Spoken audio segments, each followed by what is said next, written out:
The Earth just got lucky.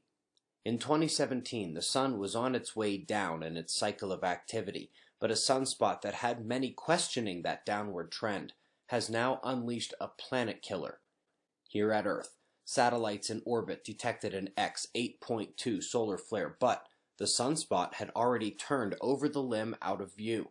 We saw the elevated after effects of the primary eruption, which must have topped out well over X10 or perhaps X20 or more. Analysis of the CME shockwave cloud bolsters this guess.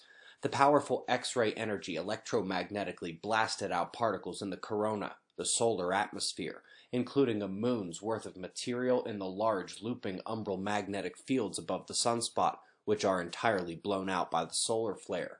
The eruption sent a shockwave through the corona that reached the Earth-facing half of the Sun, rippling back, all the way to center disk in the southern hemisphere.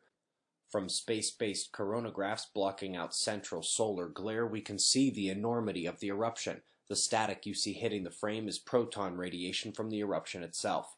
Now compare that with an X 9.3 solar flare that was facing Earth less than a week earlier from that sunspot, and while it did surge similar particles to Earth and the satellite, it's nothing compared to the bombardment and saturation we are seeing with this event, and remember, it took place on a part of the Sun we can't see from Earth.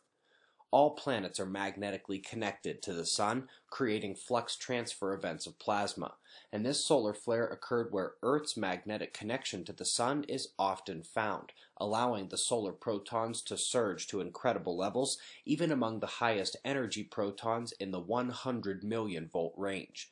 These storms can last for hours to days and can be reignited by subsequent activity, even from the far side of the Sun. Proton radiation comes with other forms of radiation as well, and astronauts in high-latitude polar flights are most at risk.